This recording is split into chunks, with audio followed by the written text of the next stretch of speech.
Adelante, pastor.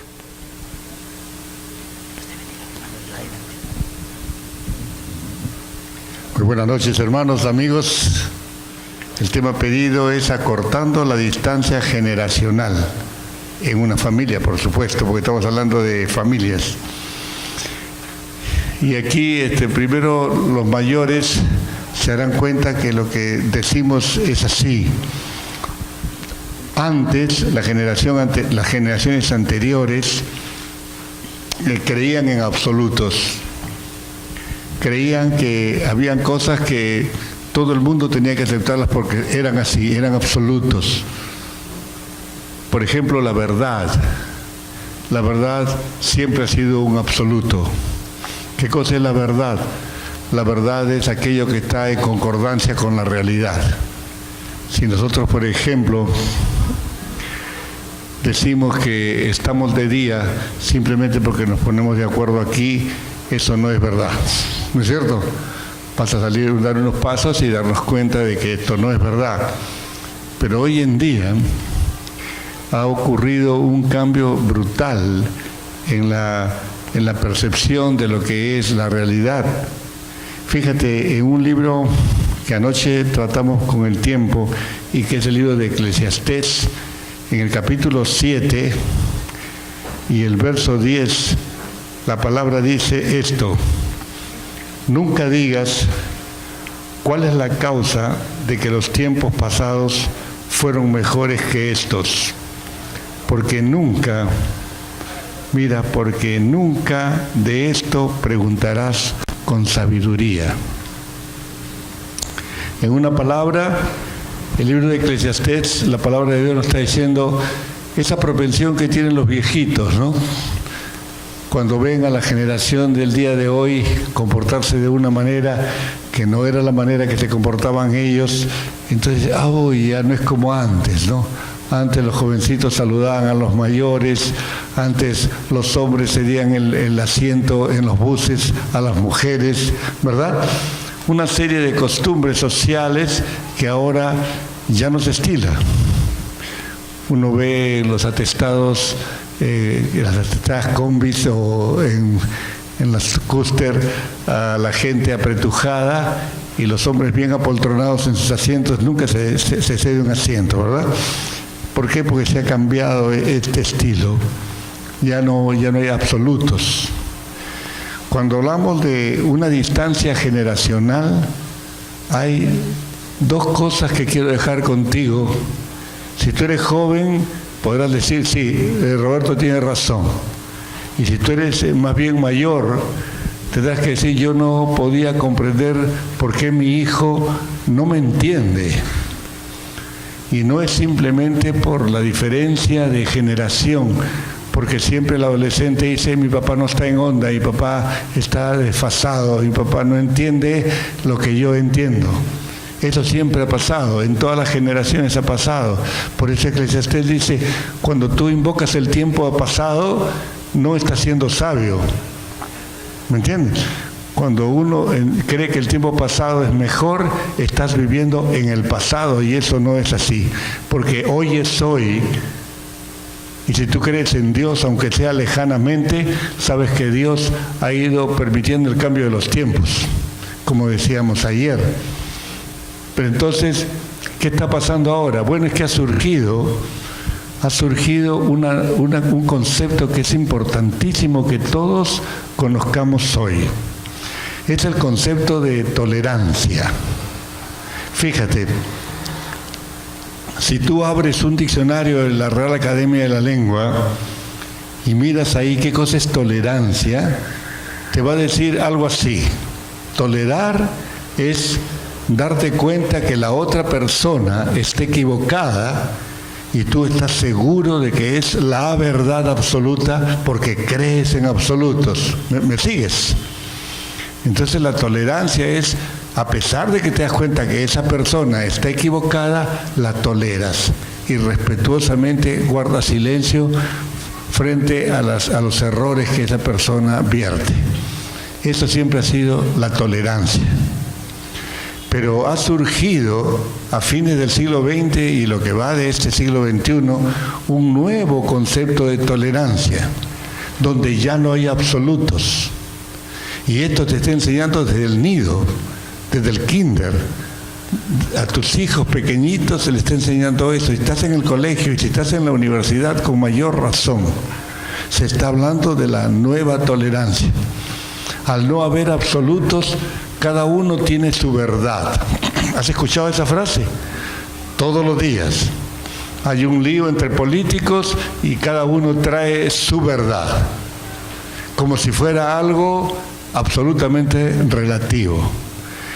Pero ¿qué pasa con el pensamiento de la nueva tolerancia, el pensamiento postmoderno? Mira, te voy a contar una anécdota sacada de un libro, una anécdota que es muy ilustrativa respecto a esa forma de ver la vida en cuanto a la tolerancia.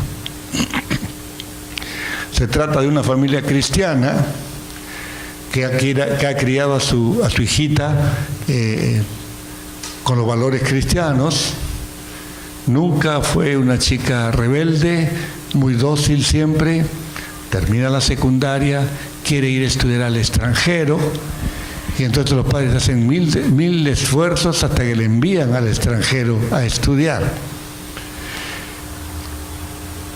Pasan los meses y un día la hija le llama por teléfono a la mamá y le dice: mami, tengo 2 noticias buenas que darte. Ah, hijita, dime, ¿qué pasa? Bueno, le dice, he conseguido trabajo.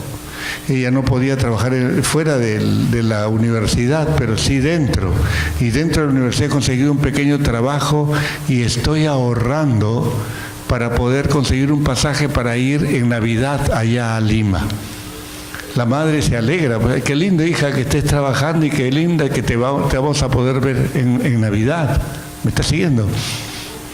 Y entonces le dice, ¿y cuál es la otra buena noticia? Le dice mamá, tengo novio. Uy, la mamá se dice, uy, pero qué lindo, hijita, que tienes novio. ¿Y cómo se llama? Se llama Michael, mamá. Y es un chico precioso, precioso, es mejor que todos los que había en la iglesia. Entonces, pues siempre es así, pues, ¿no es cierto? El amor es ciego, ¿no es cierto?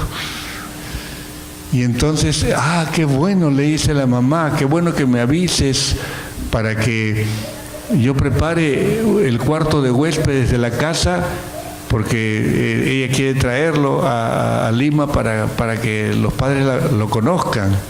Entonces, sí, ya tenemos todos los pasajes, le dice, y la mamá le dice, vamos a preparar el cuarto de huéspedes. Y se arma un silencio en el otro lado de la línea. Y la mamá le dice, pero hija, no pensarás que ¿dónde va a dormir Michael? No, mamá, dice, yo estaba pensando que podía dormir en mi cuarto también. Pero hija, le dice, esos no son los valores que yo te he enseñado. Todo lo contrario de lo que decía este sketch, ¿no es cierto? Donde el padre permitía cualquier cosa. Y él dice, nosotros te hemos enseñado otra cosa, que tú puedes dormir con tu esposo, no con tu enamorado o tu novio. Entonces la chica le dice, mira mamá, no te preocupes, cuando vayamos a Lima, Michael dormirá donde tú quieres, en el cuarto de huéspedes. Pero es bueno que tú sepas que allá donde yo vivo no hay problema de ese tipo. Tú sabrás que cuando yo voy a la casa de Michael, sus padres permiten que nos quedemos a dormir allí. Ya la mamá pues casi está jalándose los pelos, ¿no? ¿Qué me hace decir que los padres de Michael permiten que ustedes dos duerman en la casa? Pero claro, mamá, ellos no tienen ningún problema. Además, yo quiero que tú sepas que yo vivo con Michael. Entonces ya la mamá está llorando, ¿verdad? Porque es un choque impresionante, pues, en su forma de pensar. Pero la chica vuelve a la carga y dice, pero mamá, mira, cuando vayamos a Lima, vamos a dormir separados, yo en mi cuarto y él en el cuarto de huéspedes, no te preocupes, pero yo quiero que tú sepas que nosotros allá dormimos juntos. Pero es que nosotros pensamos, tú sabes cómo pensamos aquí, nosotros, esos son nuestros valores cristianos. Sí, mamá, yo lo entiendo perfectamente. Por eso, respetándote a ti, vamos a hacer eso en la casa. Pero tú también tienes que respetar nuestra forma de pensar. Eso se llama tolerancia, mamá. La nueva tolerancia. ¿Me entiendes? Y eso es lo que cunde en el mundo occidental. Ese concepto de nueva tolerancia, donde no hay absolutos, donde si tú tienes un concepto de la verdad, por ejemplo, y otra persona tiene otro concepto de la verdad sobre un mismo asunto, tú no puedes estar seguro o segura de lo que tú crees y piensas sea lo correcto. Y la otra persona tampoco. Y si hay un tercero, habrá una tercera posición y una cuarta y una quinta, ¿me entiendes? Porque la verdad es un ente relativo. Cada uno tiene su verdad. Entonces, en esa postura, la nueva tolerancia dice, bueno, si tú no estás seguro que tu postura sea la postura real, porque nadie tiene la verdad, porque la verdad no es absoluta, entonces tú tienes que honrar cada una de las otras versiones, cada una de las otras opiniones, tú tienes que honrarla porque tú misma no sabes si tu verdad es verdad. ¿Me entiendes? Eso es lo que se está enseñando, eso es lo que se está difundiendo aún en colegios y universidades hoy en día. Un concepto clásico de esta nueva tolerancia es, ¿tú eres mi amigo? Ya, si tú me amas, debes aprobar lo que yo hago. Escríbelo. Si tú me amas, debes aprobar lo que yo hago. Porque si tú no apruebas lo que yo hago, tú eres intolerante. ¿Te das cuenta de la lucha que hay en este momento por la unión civil? Los cristianos decimos no. Dos personas del mismo sexo no pueden cohabitar como hombre y mujer. Entonces al cristiano le dicen homofóbico, es decir, un hombre que odia al ser humano. ¿Te das cuenta? Los cristianos son intolerantes. Esta es la gran verdad, hermano, que estamos discutiendo en este momento. Pero esa expresión, por favor, escúchame, esa expresión, si me amas, debes aprobar lo que yo hago, nos llevan a nosotros a pensar, ¿cuál es el problema principal de esta forma de no entendimiento de hoy en día? Es simple, que no se puede comprender el amor, el verdadero amor. El amor vive de convicciones. Por favor, grábate esto. El amor vive de convicciones y se conserva por convicciones. Y desgraciadamente en este tiempo no existen esas convicciones. Y yo quiero presentarte hoy día una convicción de amor que es absoluta. Una convicción de amor que brota del ejemplo en que Cristo nos ama. ¿Cuántos creen eso? Pero así como Cristo amó, esa es una convicción de amor. Porque si Cristo nos amó, dio la vida por nosotros. Son convicciones. ¿Me entiendes? Entonces, si queremos hablar del verdadero amor, es un amor que ama al otro como a uno mismo. Un día se le acercó un hombre a Jesús y le dijo, ¿cuál es el mayor mandamiento? Y Jesús le dijo, desde el Antiguo Testamento se sabe, el mayor mandamiento es amarás a tu Dios sobre todas las cosas, ¿cierto? Con toda tu mente, con todo tu corazón, con todo, ¿verdad? Y a tu prójimo como a ti mismo. En unos instantes vamos a desentrañar cómo es que Cristo amó.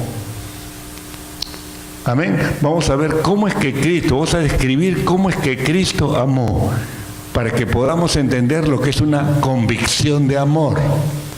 porque es en base a esa convicción de amor que podemos decir, el que tiene convicción de amor por una persona se dedica a 3 cosas: a cuidar su salud, a cuidar su bienestar y a cuidar su crecimiento espiritual. 3 cosas.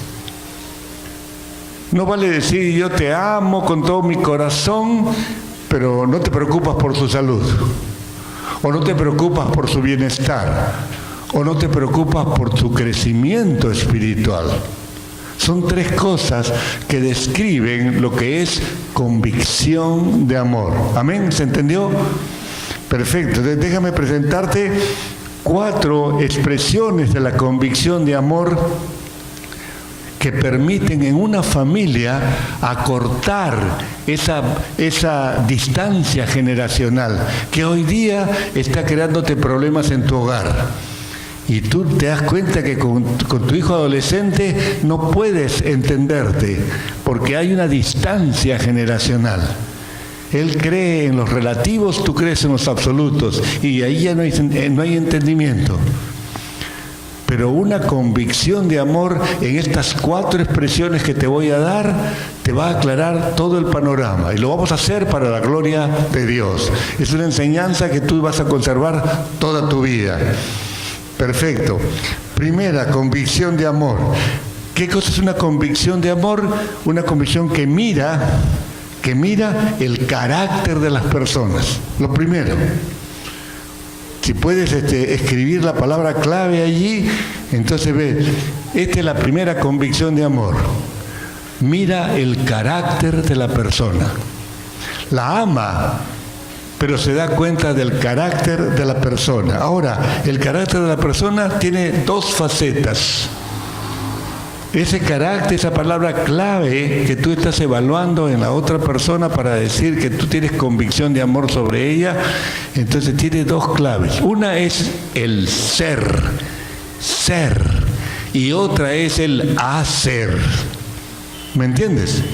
Eso describe el carácter de la persona, lo que la persona es y lo que la persona hace.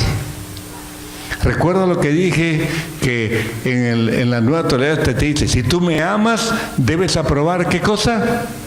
Lo que yo hago. Es decir, no importa cómo me comporte, tú me tienes que amar. ¿Me amas a mí? Tienes que amar lo que yo hago. No. Dios te ama a ti, pero no aprueba tu pecado. ¿Está claro?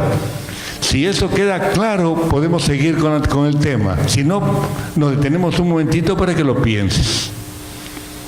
Dios te ama a ti, Dios ama al más vil de los pecadores. Lo ama de tal manera que entregó a su Hijo Jesucristo a la cruz del Calvario. Lo ama, pero no aprueba lo que hace. Por eso, cuando se habla del carácter de la persona, el ser tiene que quedar claro en tu convicción. Vamos a ver un verso bíblico nomás del primer libro de la Biblia. Busca Génesis capítulo 9, verso 6.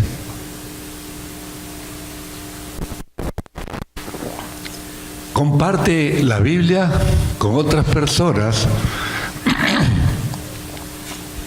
y mira lo que dice Génesis 9, 6. Génesis 9, 6 dice, el que derramare sangre de hombre, por el hombre su sangre será derramada, porque a imagen de Dios es hecho el hombre. ¿Tú crees eso? O sea, Dios te ha creado a ti a imagen y semejanza suya. ¿Cuánto dicen amén? Entonces el hombre puede alejarse de Dios, pero no pierde su condición de tener la imagen de Dios en él. ¿Me estás oyendo? Lee, por favor, otra vez ese versículo. Lo hemos escrito en tu papel. El que derramare sangre de hombre, por el hombre su sangre se ha derramado. Quiere decir que si yo mato a una persona, me he deshumanizado. Derramo sangre de otra persona, me he deshumanizado. He tirado por tierra la imagen de Dios que estaba en la otra persona.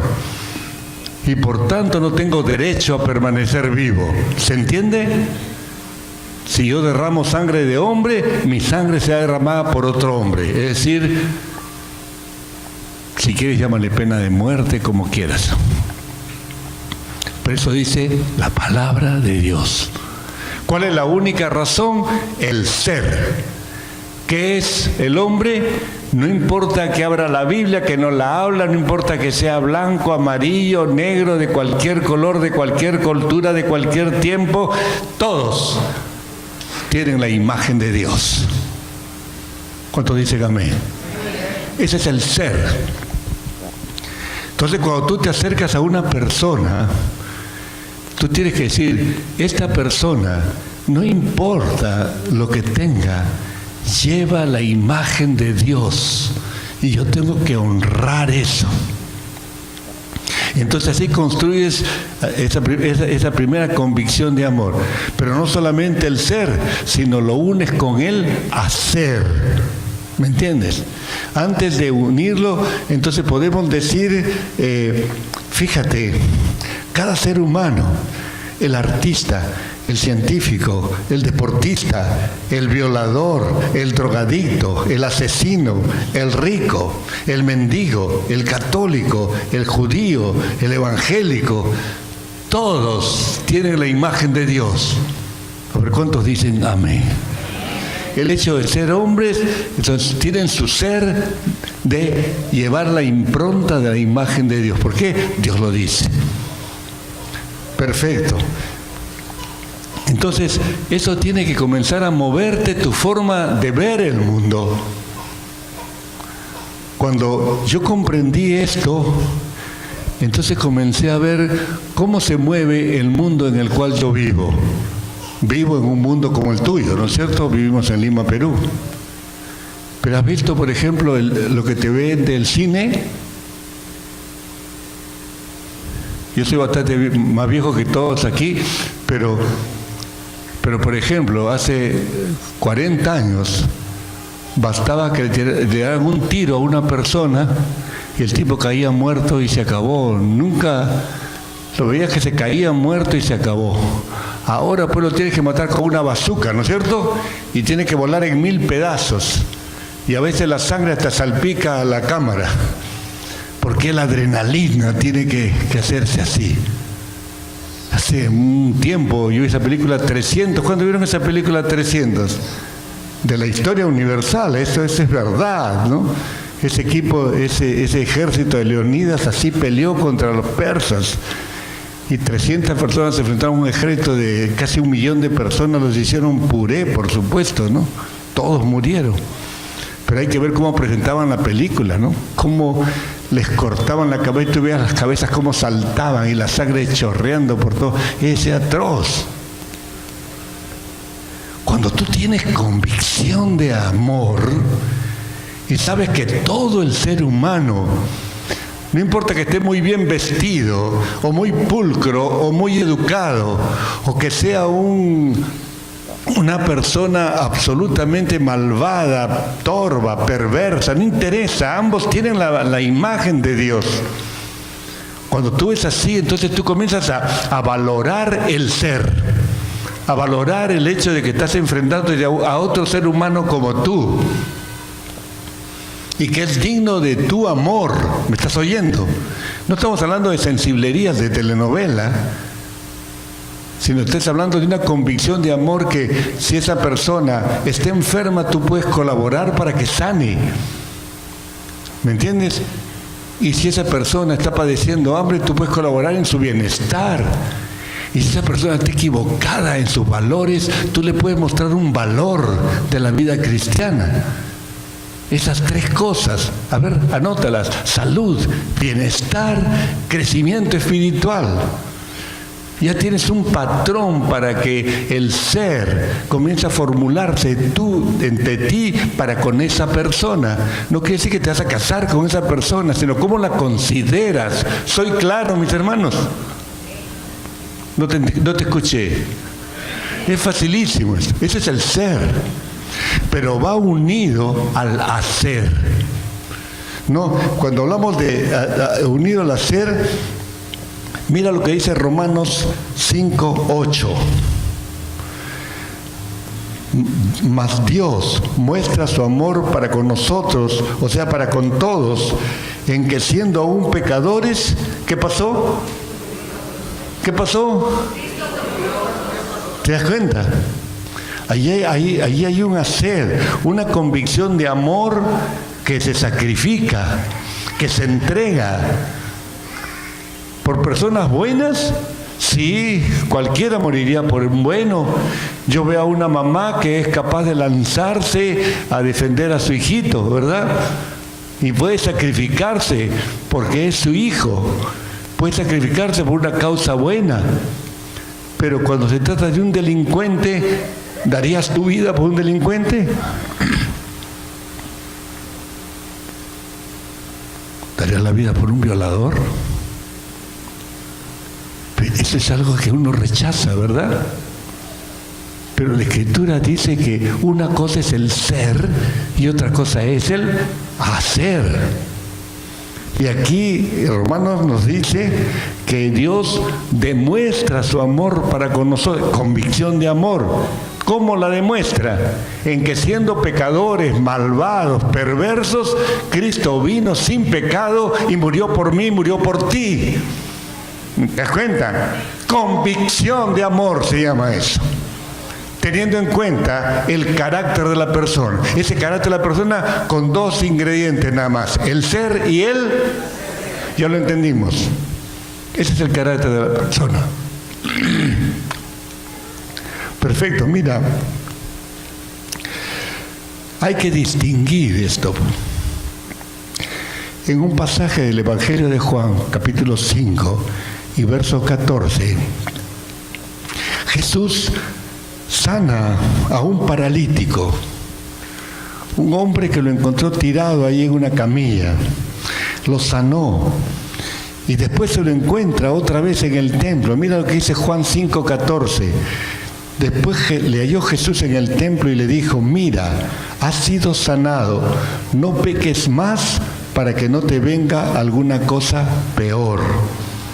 ¿Qué le estaba diciendo el Señor? Mira, por algún tipo de pecado, tú quedaste paralítico. Ahora la gracia de Dios te ha sanado. Cambia tu hacer. No sigas pecando, porque te puede pasar algo peor. O sea, el hacer de la persona humana cuenta a los ojos de Dios. ¿No te parece? Si el Señor le dice: mira, has venido pecando y por eso te pasó eso, entonces no sigas así, te puede pasar algo peor. Mira, conocí a un pastor de nuestra iglesia Alianza que trabajaba en la selva peruana. Él era ciego y cuando tú escuchabas su historia, ahí tienes una ilustración de esto. Él decía: mi padre era un pastor ahí en la selva. Yo era un joven irreflexivo. Un día, jugando fútbol, le dieron un puntapié en el ojo y le reventaron un ojo. Quedó tuerto. Entonces, él iba a la iglesia como muchos cristianos. Tu padre era pastor. Y entonces, todos le dijeron: pero medita lo que te ha pasado, ¿no? No se trata meramente de que juegues al fútbol, tienes que tener cuidado, etcétera. Consejos y consejos. Pero no, a él le gustaba la aventura. Y se metió a montar motocicleta. Un día se estrelló en la moto y ¿sabes lo que le pasó? Perdió el otro ojo. ¿Te das cuenta? Es un drama eso. La pérdida de un ojo era como un aviso. Perdió el siguiente, quedó invidente para toda su vida. Eso es el hacer. Jesús le advierte a este paralítico: tú estabas paralítico porque tú estabas rompiendo leyes espirituales. No es que quedara paralítico porque le dio la poliomielitis, alguna enfermedad así, sino porque él estaba rompiendo leyes, quedó paralítico. Y le dijeron, el Señor le cura sobrenaturalmente porque Él tiene el poder. Y le advierte, mira, el hacer cuenta, lo que tú haces cuenta. Porque una cosa es que tú tengas la imagen de Dios, otra cosa es que tú dañes la imagen de Dios. ¿Me entiendes? Eso es convicción de amor. Ahora, ¿cómo hace el cristiano? La nueva tolerancia te exige que tú apruebes su estilo de vida. Si tú me amas, tú tienes que aprobar lo que yo hago. ¿Te parece justo eso? ¿Cumple los dos requisitos del carácter? No, porque tú no apruebas lo que hace. Entonces no puedes exigirte que apruebe lo que hace. Si tú encuentras a una persona que sí, tú sabes que tiene la imagen de Dios porque es una persona, pero es un ladrón de bancos, tú no puedes aprobar eso. Pero la nueva tolerancia dice, no, tú tienes que aprobar, si tú me amas, tienes que aprobar lo que yo hago. Ten cuidado con ese tipo de mensajes, porque desdibuja el carácter de la persona. La convicción de amor dice que mira el carácter de la persona en estas dos cosas. Amén. Segundo, convicción de amor. Una convicción de amor mira, en segundo lugar, la comparación de personas. No el carácter, sino la comparación, la segunda parte. Mira, en Mateo 22, 39, ese hombre que se presenta al Señor Jesús y le dice, ¿cuál es el mandamiento más grande? Y el Señor dice, amarás al Señor sobre todas las cosas, ¿no es cierto? Y a tu prójimo como a ti mismo. Vamos a pararnos un ratito allí. ¿Qué es amarse a sí mismo? Allí está la clave. Escribe esa pregunta. Cuando la palabra de Dios, aquí vas a tener la respuesta, cuando la palabra de Dios muestra los roles en la relación hombre-mujer, o sea, en un matrimonio, ¿verdad? En una relación de hombre y mujer, a la mujer le manda sujetarse al marido le manda amar a su mujer. ¿Cómo tiene que amar el esposo a su esposa? ¿Cómo la tiene que amar? Dice que la tiene que amar así como Cristo amó a su iglesia. Y ahí tiene la clave. El valor es, mira cómo amó Cristo y entonces entenderás cómo tú tienes que amar a tu prójimo. ¿Está claro? Mira cómo Cristo amó a su iglesia y se entregó por ella, es decir, es un amor sacrificial. Es un amor que da la vida. Es un amor que lo entrega todo.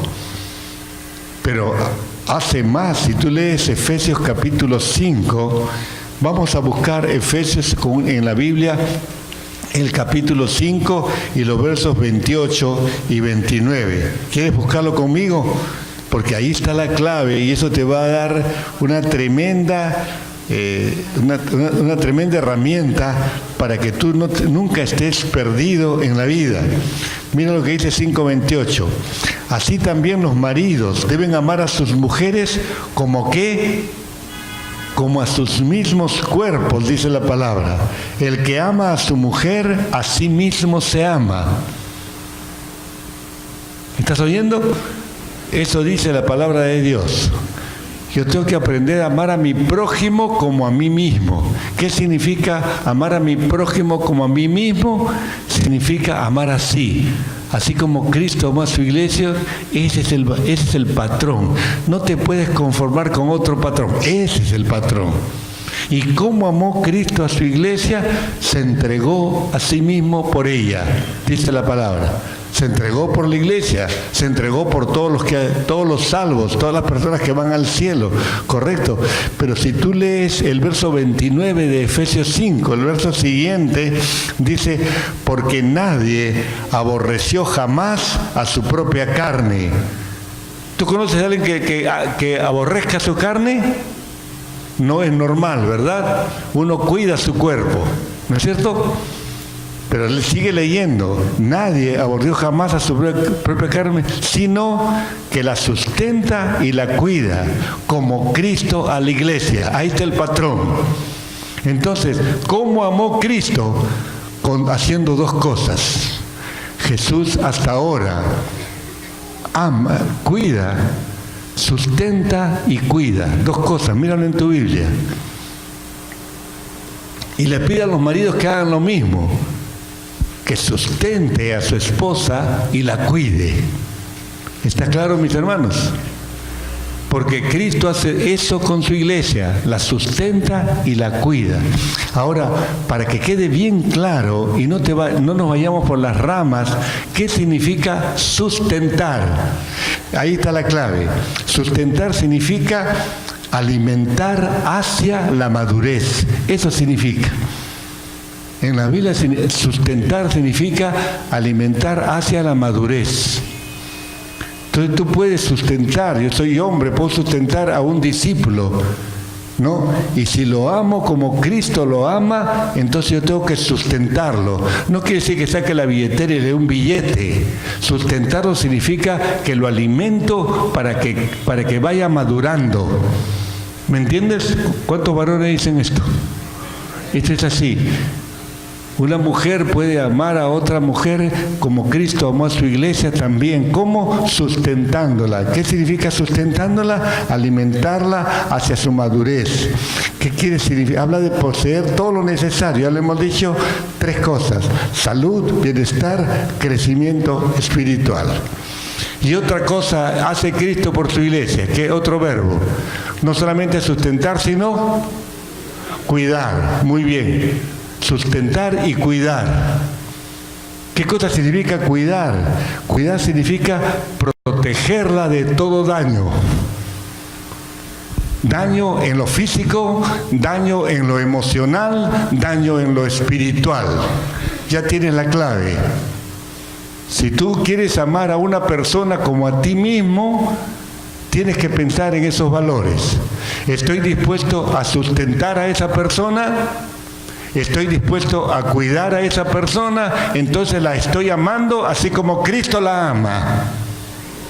Dejémonos de sensiblerías, dejémonos de rezar rosarios, dejémonos de golpearnos el pecho. Es así de práctico.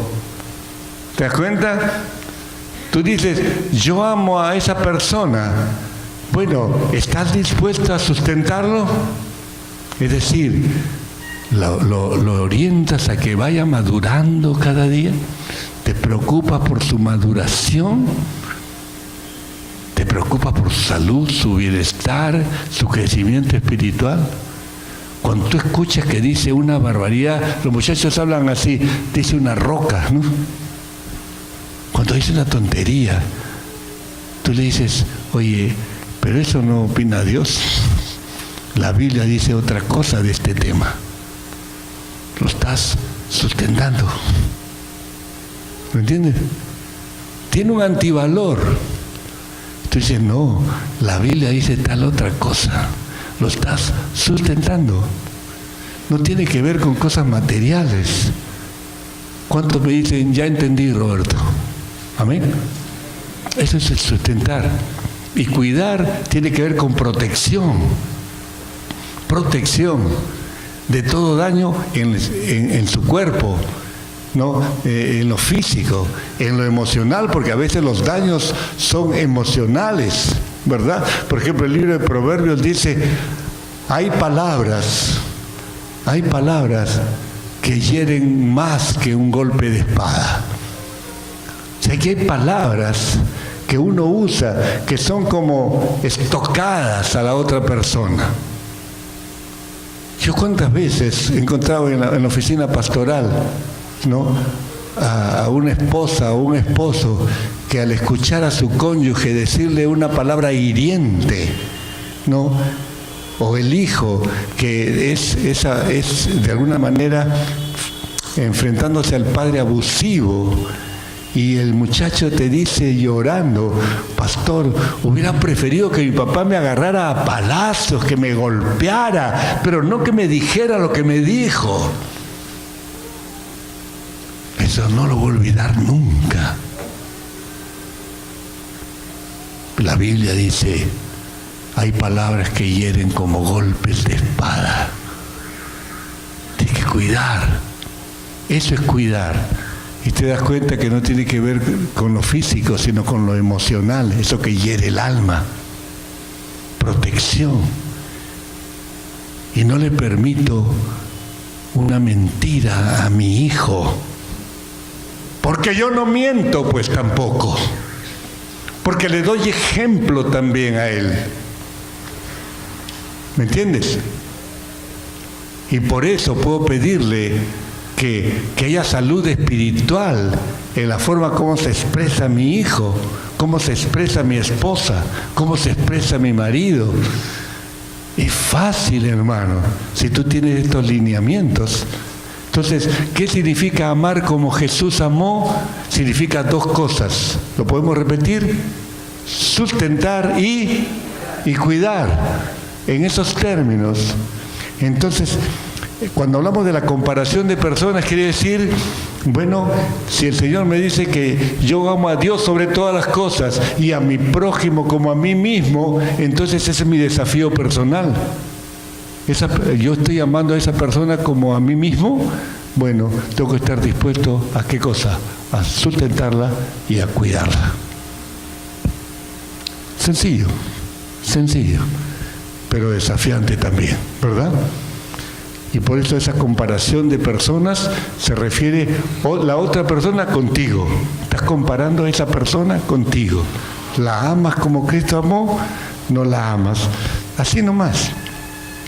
En una palabra dice un autor: de la forma como tú te abrigas cuando hace frío, de la forma como te refrescas cuando tienes sed o tienes calor, de la manera que como esquivas cuando te van a golpear, de la manera que tú subes a un carro y te pones un cinturón de seguridad, o en un avión cinturón de seguridad, estás cuidando tu cuerpo. De esa forma tienes que cuidar a tu prójimo. ¿Me entiendes? También puedes decir, así como cuando te duele la cabeza, tomas un analgésico, así como, ¿qué te voy a decir? Y otros temas más que tienen que ver con tu cuidado, ¿no? Subes a un micro y cuidas que nadie te robe la cartera. Estás cuidándote a ti mismo. De esa manera tienes que cuidar a tu prójimo para decir que tú estás amándola como Cristo amó. Yo quiero que veas un video en este momento. Presten atención, por favor. ¿No? Es interesante este video. Si pueden apagar las luces, por favor.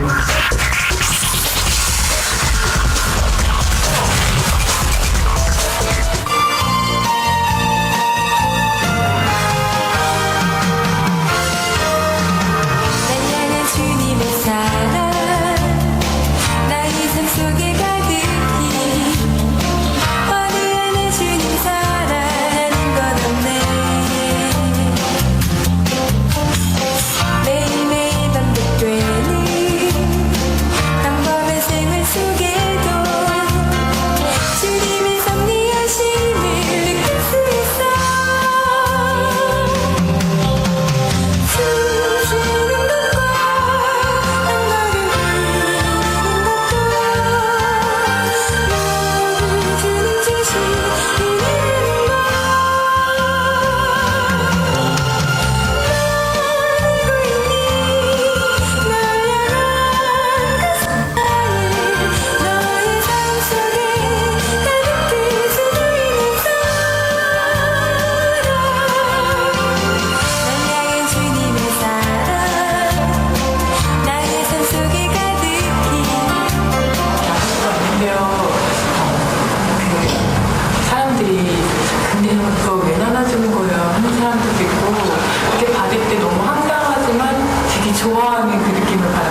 이제만 쳐다보고 있더라고요. 좀 그랬는데 나중에 이제 사람들이 다 한 번씩 돌리고 나니까 스무스하게 아직도 있더라고요. 저를 쳐다보면서 참 보람된 일인 것 같습니다. 다음에 ¿Puede prender las luces, por favor? Quiero preguntarle al auditorio, ¿alguno entendió el mensaje de este corto? ¿Alguno no entendió? Yo sé que el audio no estaba muy fiel, ¿verdad? Pero escucharon las conversaciones, todo.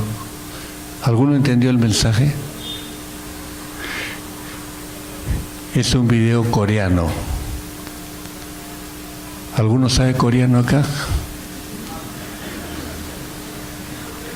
¿Se entendió el mensaje? ¿Se entendió? No se entendió. ¿Cuántos creen que no se entendió el mensaje? Levanten la mano. Estamos aquí entre amigos. Levanta la mano. Si no lo entendiste, levanta la mano. Una gran mayoría es así. Ya, déjame decirte, te equivocaste. Ese lenguaje es universal. Es el lenguaje del amor. Un grupo de jóvenes saben, escúchame bien, un grupo de jóvenes saben que allí en Corea los muchachos van a la universidad, las universidades están atestadas de estudiantes, ellos están en los cubículos con todos sus implementos para estudiar, no pueden levantarse porque pierden el sitio, pierden el libro, pierden la forma de seguir estudiando. Entonces se pasan horas y horas allí.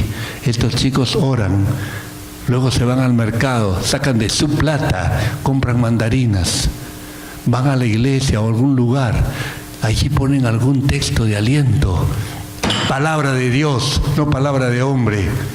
¿Me entiendes? Y lo pegan con amor y van y a un desconocido le dejan la mandarina.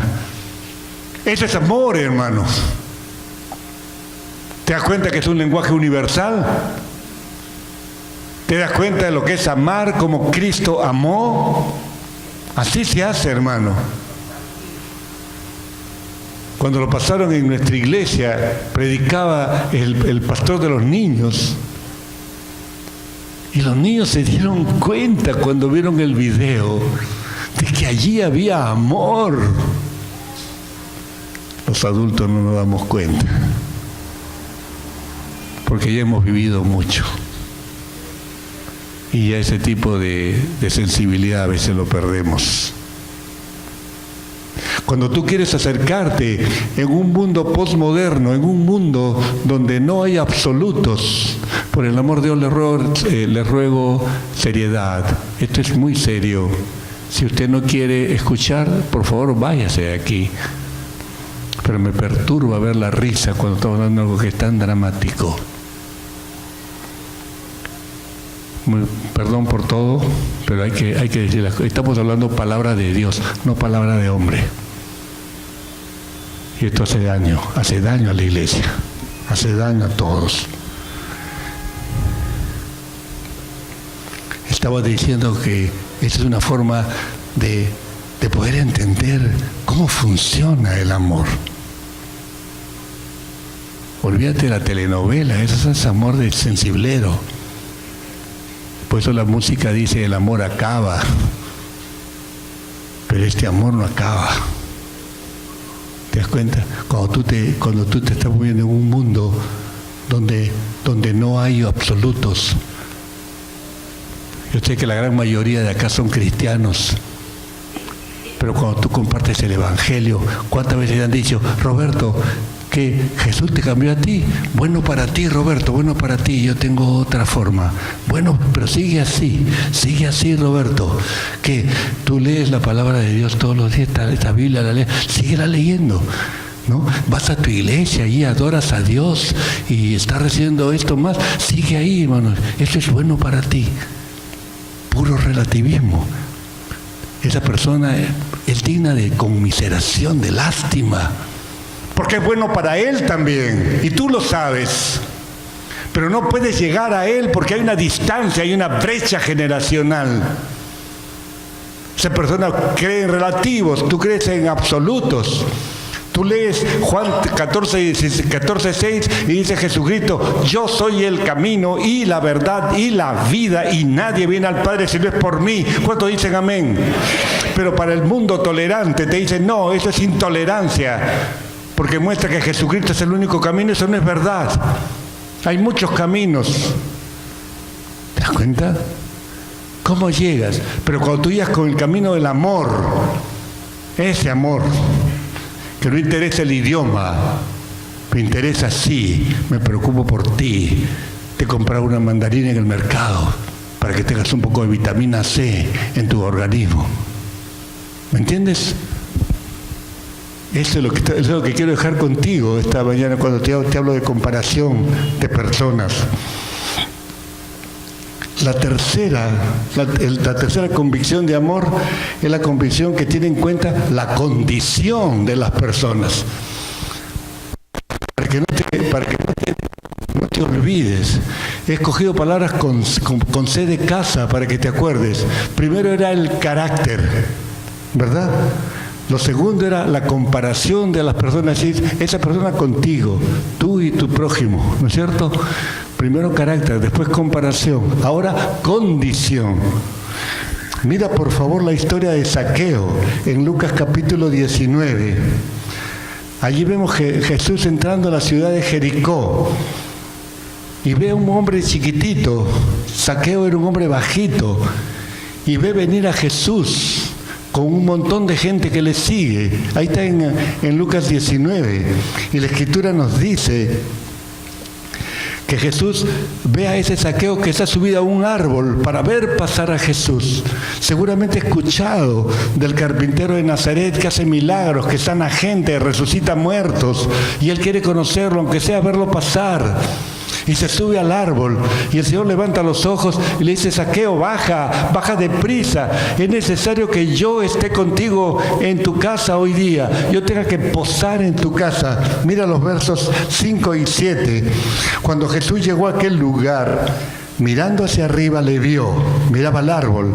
Zaqueo, date prisa, desciende, porque hoy es necesario que yo pose en tu casa.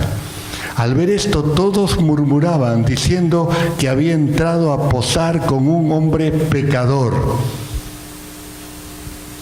Imagínate la escena. Allí están los religiosos, que nunca faltan.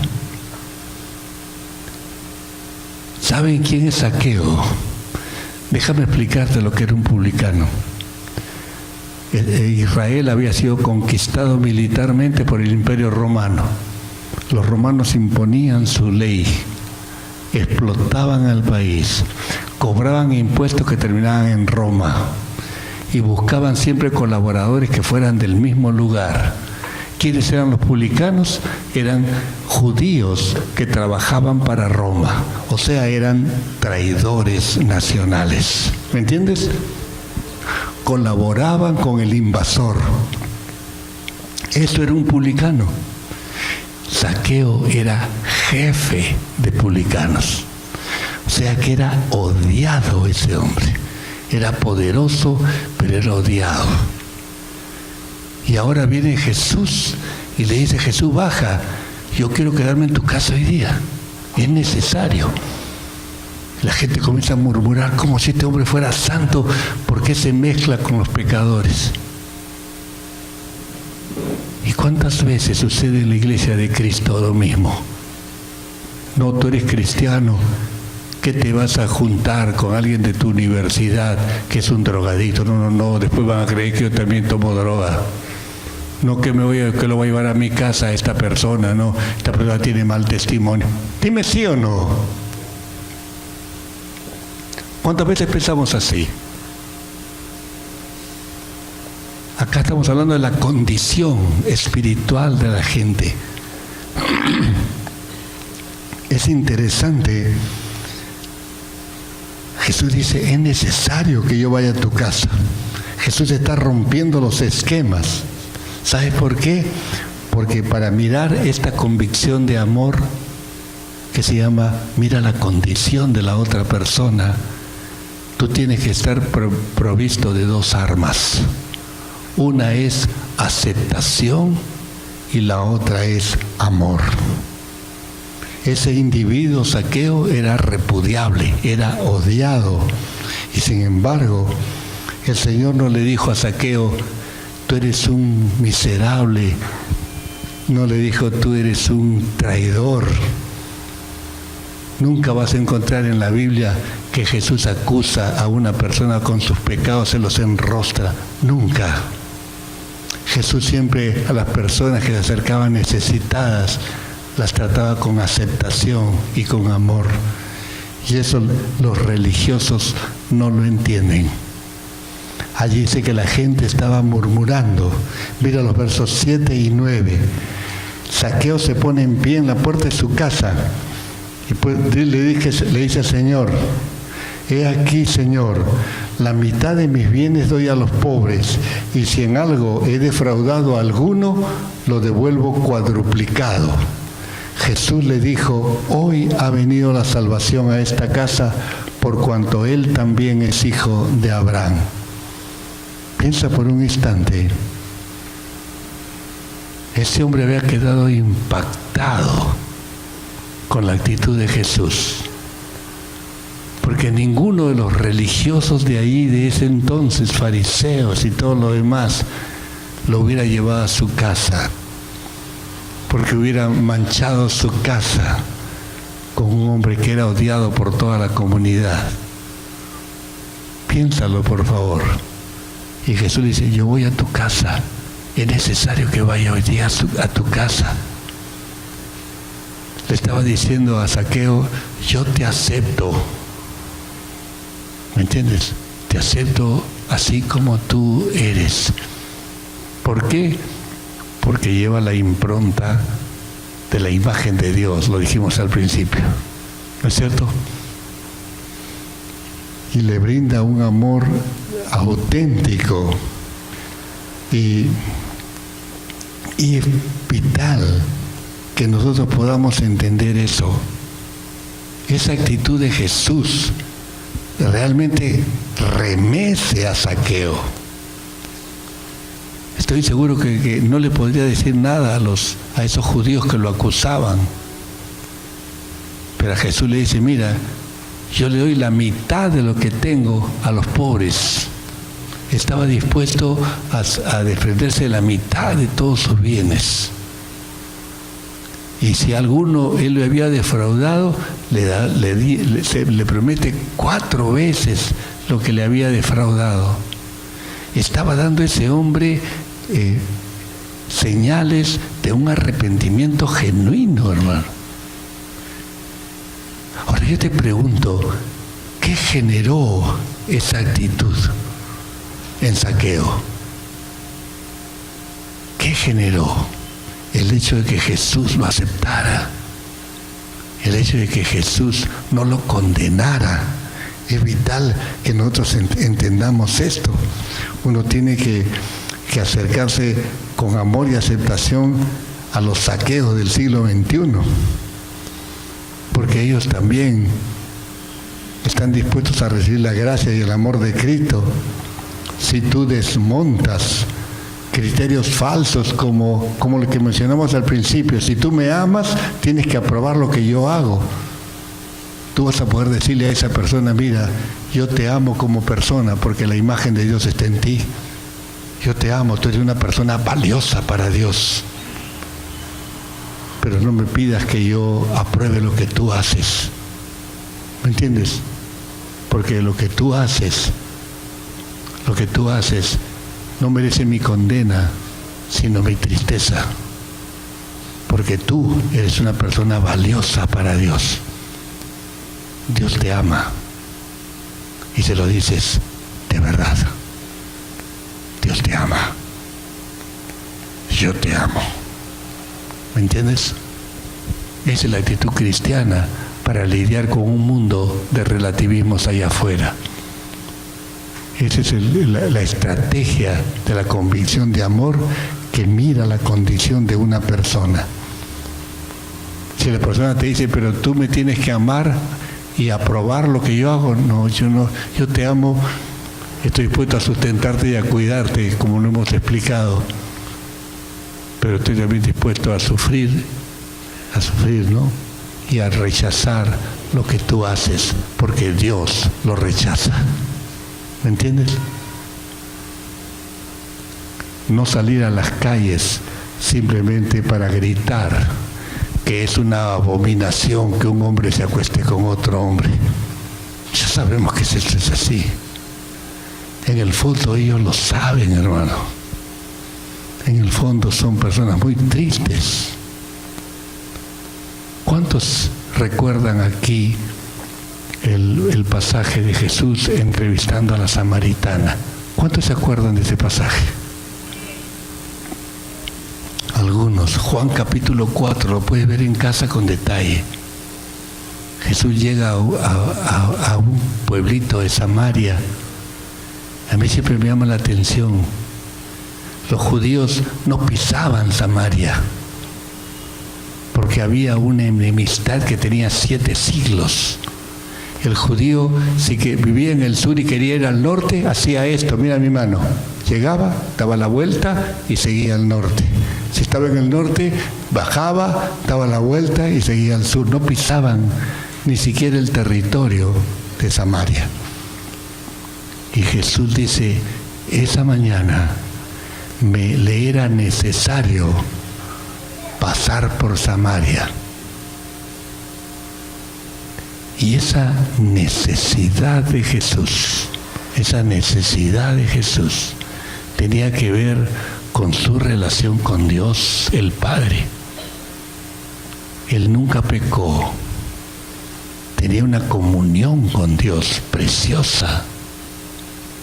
Y él podía discernir que aquella mañana él tenía que cruzar directo por Samaria, porque allí en Samaria iba a haber una persona necesitada que lo estaría esperando. Por supuesto, esa mujer no sabía de esto. Y si tú lees la historia, querido hermano, o la recuerdas, verás que el Señor está cansado del camino. Claro que uno va a estar cansado, ha caminado 6 horas en la carretera. Es el mediodía, el sol candente del Medio Oriente. Está hambriento. Los discípulos han ido a buscar comida porque están con hambre. Y él se siente en el pozo cuando llega la samaritana con su cántaro vacío. Y él le pide un poco de agua porque tiene sed, Jesús. Porque es tan humana la sed de Jesús como la tuya. Y ahí comienza el diálogo. Ahora, si tú no lees la entrevista, no aprecias todo lo que está detrás de la entrevista. No solamente que Jesús fue y sabía que allá había una entrevista especial.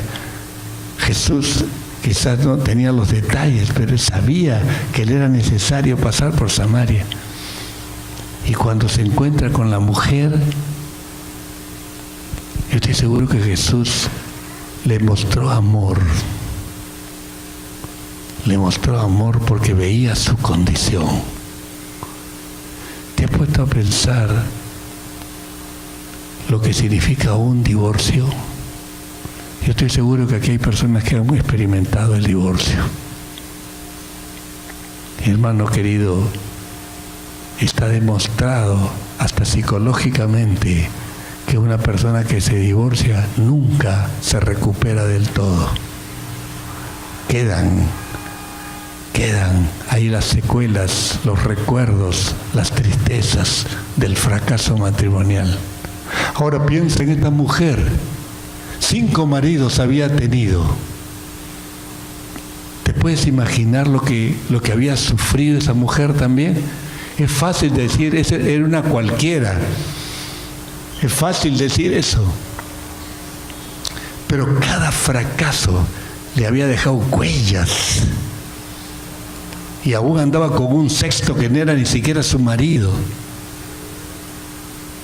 Y si tú te adentras en la cultura de ese entonces, vas a encontrar que esa mujer salía con su cántaro al mediodía. Todas las mujeres salían a las 6 de la mañana. Ella iba al mediodía. ¿Y sabes por qué iba al mediodía? Para que no la vieran. Porque tenía vergüenza. Porque el cuchicheo de las demás mujeres piadosas, ahí está la robamaridos. ¿Me entiendes? Allí está la mujer fatal. ¿Me entiendes? Esa mujer prefería ir al mediodía donde no encontraba ninguna mujer. Y no sabía que ese mediodía se iba a encontrar con el Rey de Reyes ahí en ese pozo de Jacob. ¿Te das cuenta? Y a esa mujer el Señor le da aceptación, le da amor. A otra mujer la descubren en el acto mismo del adulterio y la traen, pues allí le hemos descubierto en el acto mismo que lo estaban figoneando por la ventana. Te pones a pensar, pero así eran de fanáticos los judíos religiosos. Y la Escritura nos dice que cuando lo ponen a Jesús a prueba por esa mujer que está tirada en el piso ahí, la ley decía que tenía que ser apedreada. Pero curioso detalle, la ley decía que si dos personas adulteraban, hombre y mujer, los dos tenían que ser apedreados. Pero estos religiosos trajeron solamente a la mujer, porque era una tentación para hacer caer al Señor. ¿Te das cuenta? ¿Me están oyendo ahí atrás? ¿Me escuchan? Entonces ese era el punto, hacerlo caer a Jesús. Y Jesús comenzó a escribir en la tierra. Y Jesús dijo una cosa muy simple. ¿Tú qué dices? Jesús dijo, el que esté sin pecado, que lance la primera piedra. Entonces dice, comenzando desde los más viejos hasta el más joven, se fueron yendo. ¿Por qué? Porque ninguno estaba limpio. ¿Te das cuenta? Ninguno estaba limpio. Nosotros sabemos por la Biblia que todos somos pecadores. ¿O hay alguno acá que no tenga pecado? Si tú levantas la mano y me dices que no tienes pecado, te voy a decir mentiroso. ¿No? Porque no es así. La Biblia dice que todos somos pecadores. Se fueron yendo. Y cuando el Señor levantó el rostro y le pregunta a la mujer, ¿dónde están los que te acusaban? Ella le contesta, ninguno, Señor, todos se fueron. ¿Ninguno te condenó? Ninguno, Señor, todos se fueron. Y Jesús le dice, ni yo te condeno. Vete, ¿y qué más? Y no peques más. Porque separa Jesús el ser del hacer. ¿Te das cuenta cómo puedes andar por este mundo complicado y darte cuenta que la condición del ser humano pesa? Por último, una convicción de amor mira la cosecha de personas. Esta mujer que ha sido sorprendida en el acto mismo del adulterio, nadie se atreve a condenarla. Y Jesús le dice en Juan 8:11, ni yo te condeno, vete y no peques más. ¿Por qué? Porque Jesús y Dios mismo, por supuesto, distinguen entre lo que es la mujer de cómo se comporta la mujer. El ser como el hacer está diferenciado. Está distinguido. No te confundas, esto es así. El apóstol Pablo le agrega un ingrediente. Mira, en Efesios 4:15, Pablo dice, que todos debemos vivir siguiendo la verdad en amor, y así podemos crecer en todo. Tú bien sabes que para que algo crezca tiene que nacer primero, ¿verdad? Primero se nace y después se crece. Pero el apóstol dice dos cosas que son importantes.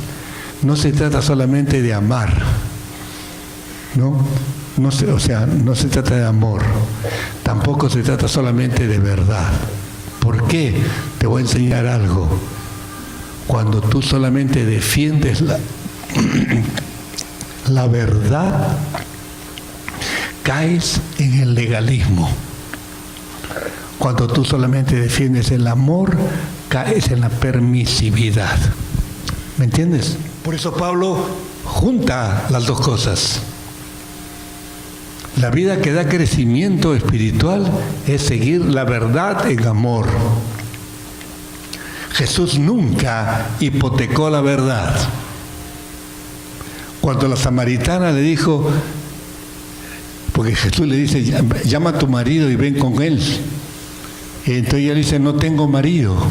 Jesús le dice, mira, esto lo has dicho con verdad, porque has tenido 5. Y el que ahora tienes no es tu marido, ¿no es cierto? Eso le dice.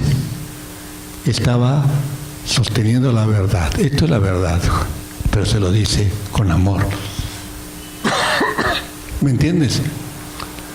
Y hay que seguir la verdad en amor. Y por eso otro apóstol, el apóstol Pedro, dice una cosa importantísima y con esto terminamos. Primera de Pedro 4:8. Primera de Pedro 4:8 dice, y ante todo, tened entre vosotros ferviente amor, porque el amor cubrirá multitud de pecados. Allí hay 3 cosas importantísimas. Esa palabra tened, que es un imperativo. Es una acción presente, no es algo ocasional. El cristiano siempre tiene que estar dispuesto a tener esa actitud. Una actitud, dice, ferviente.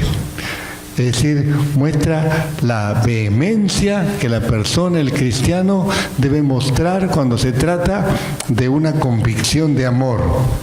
Y lo último, cubrirá multitud de pecados, significa como poner un velo que cubre. ¿Por qué?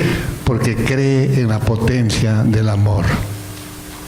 Si tú eres capaz de decirle esta noche como cristiano, Señor, enséñame a vivir así, tú saldrás transformado. Cambiará tu carácter. No estarás tan dispuesto a condenar a la gente. Es algo que tú puedes recibir como regalo hoy. Pero si lo que tú has escuchado esta noche está lejos de tu diario vivir, es porque te falta algo fundamental. Te falta Jesús en la vida. ¿Me entiendes? Te falta Jesús. Jesús tiene que entrar en tu vida para que tú puedas asimilar esta convicción de amor que Él tiene. Y si tú te das cuenta que en tu vida personal tienes enemigos, en tu familia, en tu vecindad, en tu trabajo, en tu lugar de estudios, si tú tienes personas que no te pasan a ti o tú no las pasas a ellas, por utilizar una palabra corriente, es porque algo está pasando con tu vida, con tu carácter. Tú necesitas que Jesús intervenga en tu vida. No la religión cristiana, no te equivoques, te hablo de la persona de Jesús. Jesús murió, Jesús resucitó, Jesús vive y está aquí.